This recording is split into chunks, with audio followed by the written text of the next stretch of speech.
Hi everyone, how's it going? My name is xLandfox, and today I wanted to show you guys a couple things that I think can help make your game easier. Right now, the important stuff that's going on seems to be leaning more and more towards tankiness and survivability.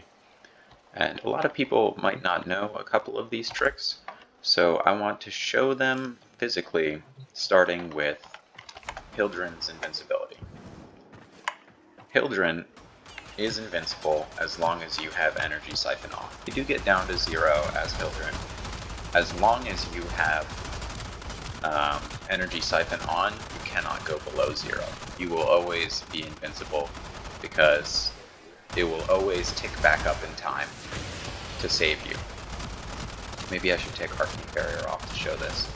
But even at 0, the rate that energy siphon puts your shield back up is always longer than the shield gauge. So you are always invincible as long as you have energy siphon on Hildryn. As I go down to 0 and I'm just invincible, I'm not dying.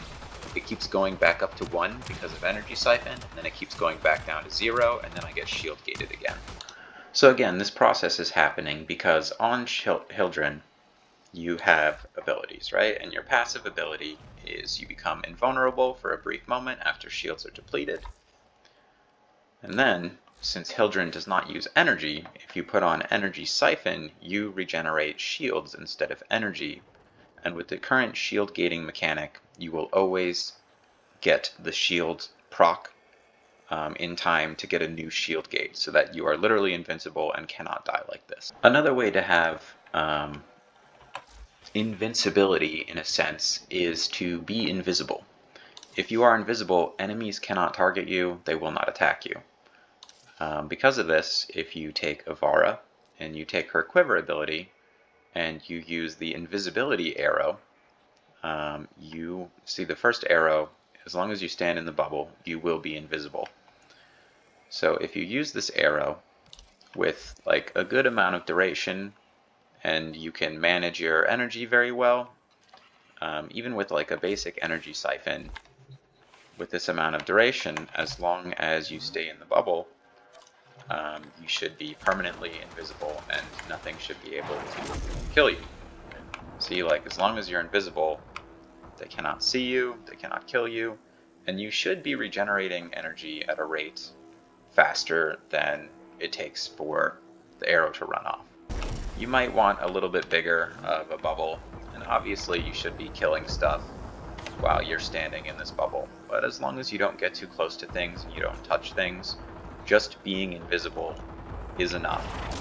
And you can keep extending your bubble and moving to different places as you need it. So as long as enemies aren't targeting you, you aren't going to die as long as you don't bump into them. Both of these are good for different reasons, but what you can do is you can actually combine them. If you come to the Helminth subsume section as Ivara, you'll notice that Ivara's subsumed ability is Quiver. This means that you can put invisibility, like permanent invisibility, on any Warframe you want. So if I were to subsume this Warframe right here, let's scroll down to the subsume, the ability that you would get is Quiver. And it actually has reduced drain too. It says it's an altered version of Quiver, and it's just a better version of Quiver, only a cloak arrow or a noise arrow, maybe. I've been avoiding doing this, but if you do subsume Ivara, you should be able to put Quiver on Hildryn.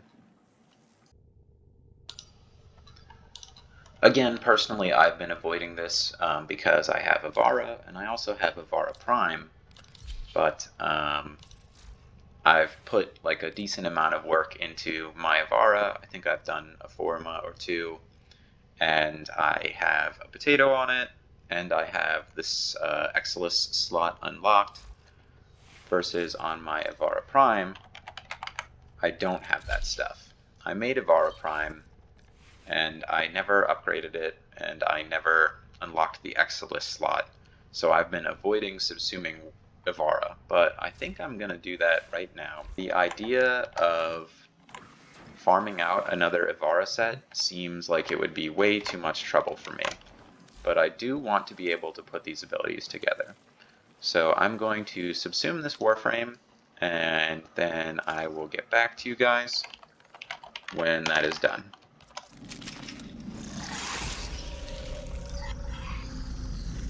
So it's a shame to lose my Ivara that I put the work into, but I do have a spare reactor, so I can try to get this one back, and dropping the 20 plat isn't terrible.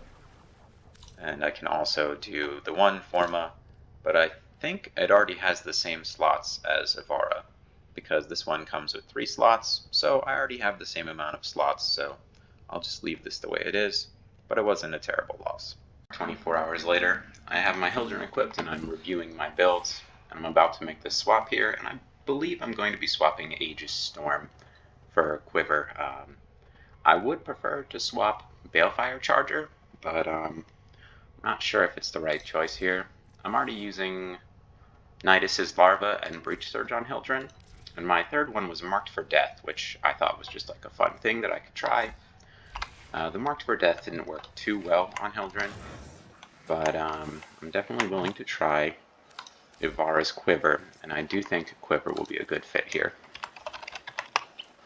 Part of the problem is choosing between Balefire, which can be a pretty strong ability, or Aegis Storm. It's got really good CC on it. Just this time I'm going to choose Balefire because I think that switching back and forth between Balefire is its biggest downfall, and you really kind of have to build around it when you do start building.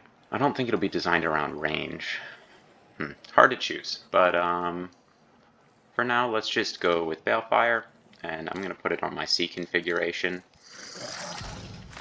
I just didn't really like Marked for Death that much, and I think it's a good fit in this spot.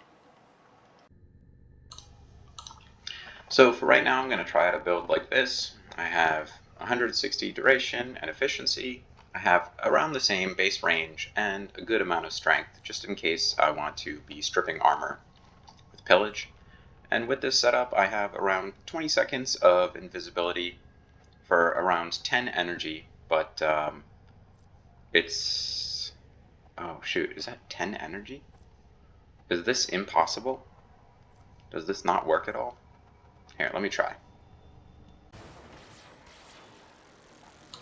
So I was a little worried there for a second. It seems like you cannot switch between all the different ways, which is a little bit disappointing. But you do still have the ability to gain around a 20-second cloak, which is awesome. It's basically 20 seconds of invisibility, and if you hold it, I'm pretty sure you can use Noise Arrow.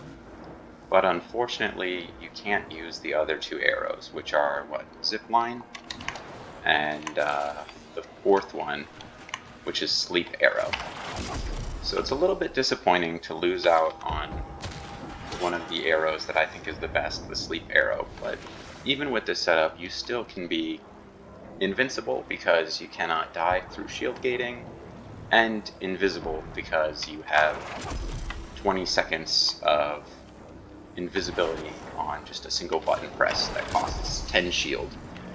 And, you know, considering that Hildryn has basically infinite shield, you have near infinite energy, you can strip around 40% of an enemy's armor with a single button press at a pretty decent range. You can make yourself invisible at basically any time, and if you really need the CC in like a tough spot and you want to keep a bunch of enemies away from yourself or away from the objective, you can use Aegis Storm and CC all the enemies that are near you. So honestly, this build is pretty good, and it does cover all the basics of what I think is necessary and good in the build. It's a little bit frustrating that it didn't get everything that I wanted, but I do think it is a very good build overall. Thank you guys for checking this out. If you were wondering about practical applications or how to use this build, you can use invisibility in spy missions when you're attempting to hack consoles. You can use the invisibility and the noise arrows in long-term survival missions. Any mission where you have to defend a target for a long time, noise arrows will draw enemies away from that target, and the invisibility arrow can help to keep them be invincible for a long time. Other than that, it's a little bit redundant, and it's just a little bit of a fun build, but I think it's definitely worth a shot. It's definitely worth one of your Hildryn slots. because it just has so much end game potential. And to be able to just run through enemies as Hildryn on low level stuff and not worry about anything killing you is a really awesome thing, and it's just the way that the game is played right now. So go ahead and infuse this, test it out for yourselves, and see if you guys like it. Thank you. Have a good one.